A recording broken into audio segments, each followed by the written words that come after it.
Congratulations on your purchase of a Hyperlite wakeboard. We take pride in building a quality product which has been tested extensively by Hyperlite team riders. In this video, we are going to quickly cover some key points on equipment, then dive right into all the basics you'll need to get started. So kick back, relax, key the remote, and let's get ready to ride.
Hey, I'm Sean Murray.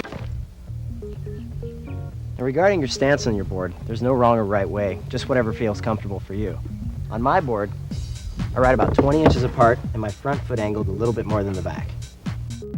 Your single most important decision in learning to wakeboard is your stance. Stance is how you stand on your board.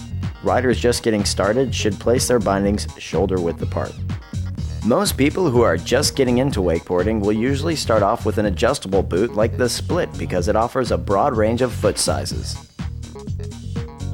With 3 easy Velcro closures, you can tighten the Split boot to fit your foot perfectly.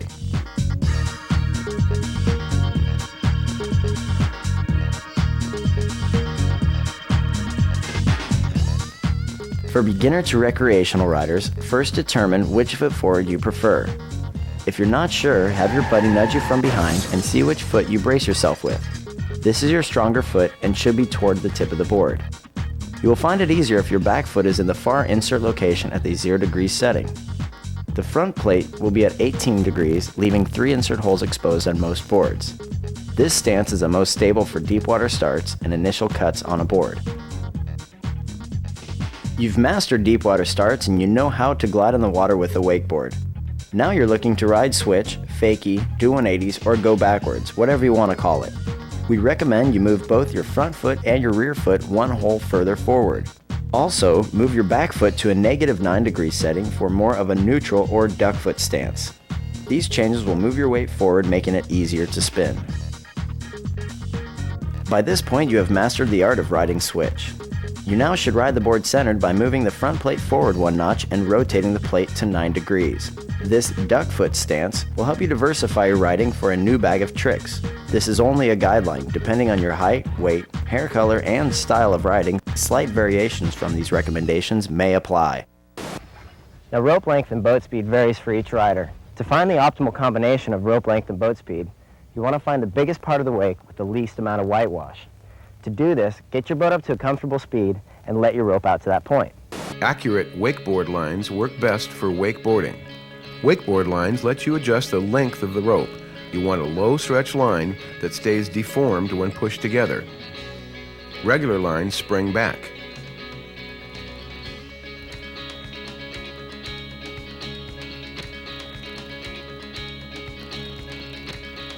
We always recommend riders wear a personal flotation device. For the beginner, flotation helps to get in the right position without having to waste energy paddling to stay afloat. Grip the handle with both palms down. Your boat speed will vary with weight.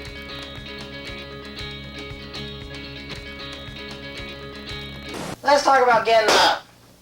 When you're getting up on a wakeboard, remember two things. One, the less you try, the easier it is. And two, it's the same as getting up off the ground with someone else's help.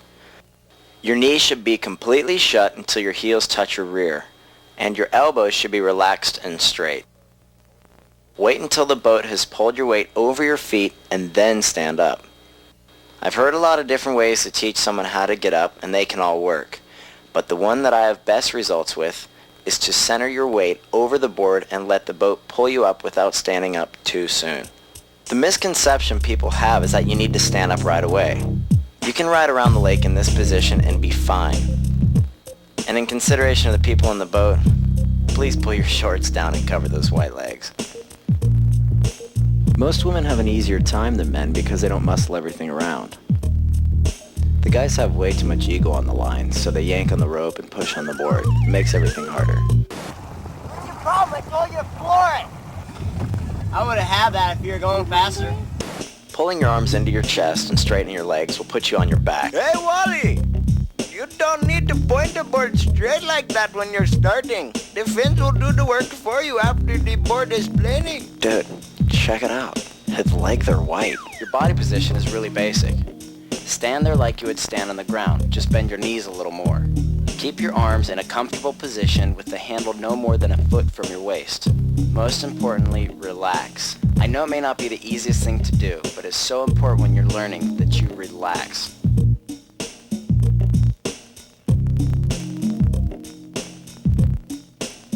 So I pretty much just gotta point the board in the direction that I want to go and steer with this handle, and then it's pretty much to my riding ability. What are you doing? That's crazy. All wrong. When you're riding on your heels or toes, you're riding on the board's edges. That is what is called edging. Duh. Get a feel for your edges by surfing the wake. When you change from edge to edge quickly, it's what we call carving. After you're comfortable with that, drop your back arm so you can relax while carving around. Now let's get the terms straight. Heel side is when you approach the wake on your heels, and toe side is when you approach on your toes. I know you want to get right into jumping the wakes, but take your time. Cut across both wakes a few times to get comfortable on each side. Absorb the wakes with your knees so your board doesn't get off the water too much at first. There's one more thing I want to show you to help you feel how the water works. Let's call this an ollie. After you have pushed down on your back foot, lift your front foot first, and then your back foot. Once your board has come out of the water, level it out. This will teach you how to get a good pop off the wake. Start by jumping over one wake. Drift in towards the wake and keep your body still. The correct way to get air is to ride up the wake on the board's edge. Don't flatten out and try to push off the wake. Wake jump. Go 15 feet outside of the wake, drift in, and start a progressive edge. This means start with about 10% of your energy and keep increasing until you are leaning back the most right at the wake. You're going to want to stand tall as you leave the wake to get the maximum amount of pop. For your heel side jump, keep your shoulders back and your hips toward the handle. For your toe side jump, turn your shoulders away from the boat so they line up with your hips. Keep the handle close to your waist because your waist is your center of gravity. Now it's important to remember to keep your head up and spot your landings with your eyes for just a second. When your head looks down for too long, it will pull your chest out. This is my favorite part of wakeboarding. Just crank it, turn into the wake, and flatten out right before I get there and just launch. Sweet. At first, don't go at it too hard. Make sure that you keep everything in control because this is the building block that will make learning much easier.